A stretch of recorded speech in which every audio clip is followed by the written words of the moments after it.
I think all kids do this. They hold their breath underwater.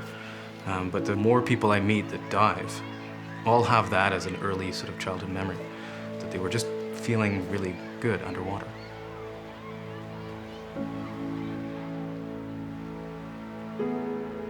Freediving at depth in competition is often described as a voyage into yourself.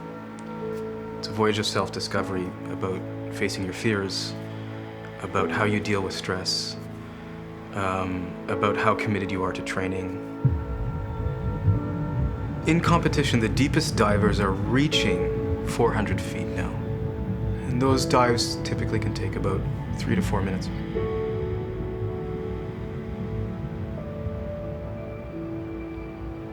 On a day where I dive, I will spend some time stretching and doing yoga in the morning, in part because I need to adapt to the pressure that's building on my ribcage and on my body as I go down.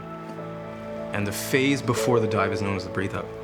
So for 5 or 10 minutes, I'll focus on just my breathing and try and return to a very sort of elemental state, lower my heart rate, and try and exist in the moment as much as possible.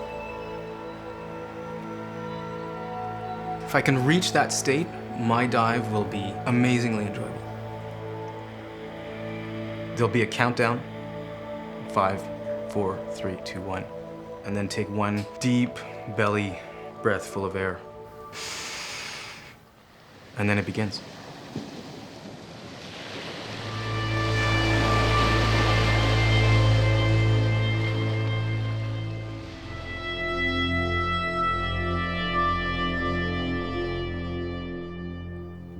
In the first 40 feet or so, I have to work because I'm working against my own buoyancy.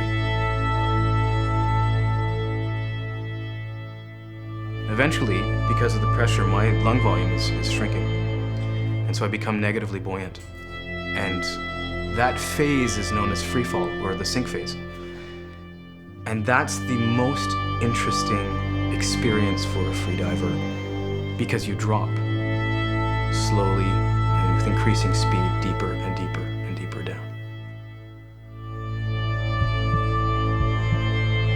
It is the sensation that is the most intense and most enjoyable of freediving when you're diving deep.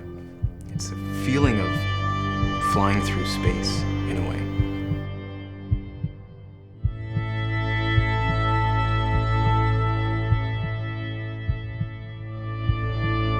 That part of the dive, either it becomes a really intense and pleasurable experience, or the monkey on your back turns into a gorilla.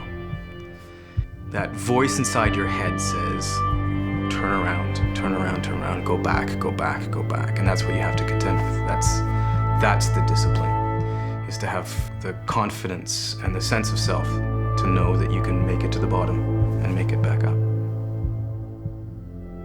As you dive deeper, you start to lose the light and eventually get to a space where you can see a little bit around you, but not much else.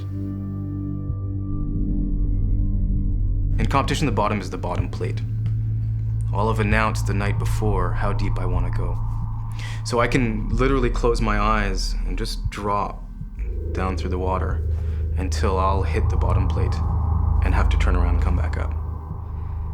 And for me, that's the part where I can get scared, because I'm negatively buoyant. So if I were to kick up and stop kicking for a second, I'd sink back down. That can be a terrifying feeling.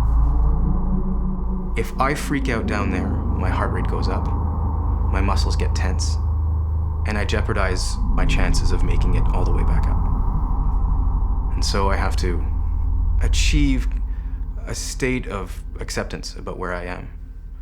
And then I slowly make my way, climbing meter upon meter, foot by foot, back up to the surface.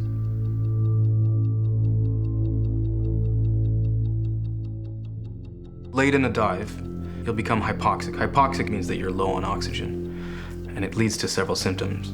For example, loss of judgment and a sense of euphoria, a sense of well-being underwater. And when you're several hundred feet down, it's not time to sort of lose your focus on what you're doing.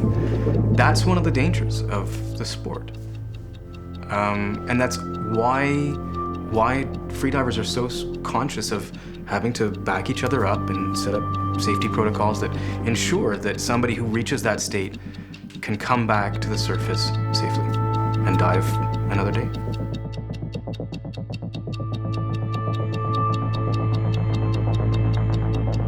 When I dive down, I lose a lot of things. I lose a lot of references that are familiar to me. I lose sound, and I'll lose sight.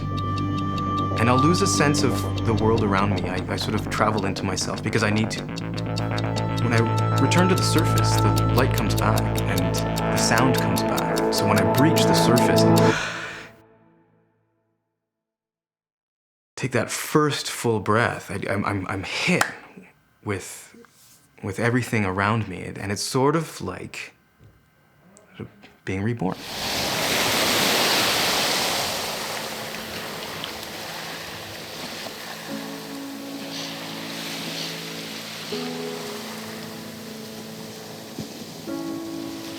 You can dive deep and push yourself in competition and discover things about yourself. But that's one aspect of freediving. A vastly more interesting part of it is when you open your eyes and you look around. It's often said we know more about the moon than we do about our underwater world, and that's certainly true. Actually discovering what's underwater and having the opportunity to dive with sea creatures, those are experiences that are, for me, very intense.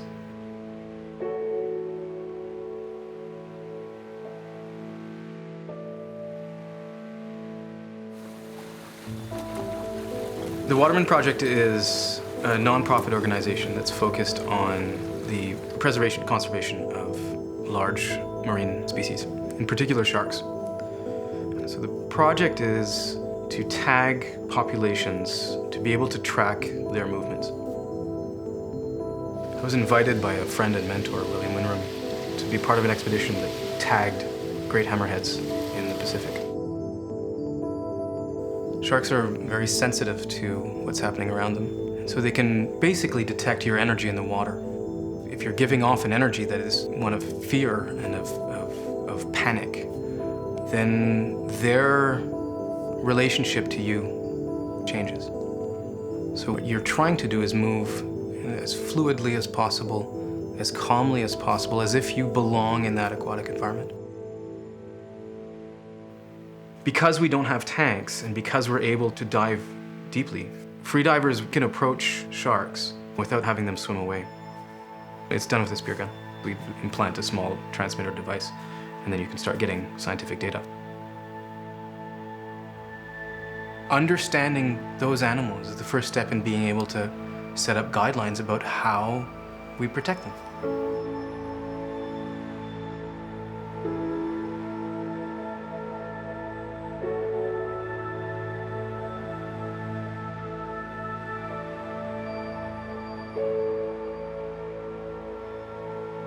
A dive is about conserving the limited resources that you have. It's about how do you manage your resources in order to make sure that the outcome is positive. It's not so different than the work of the Waterman Project. It's not so different than what we're trying to achieve by protecting sharks.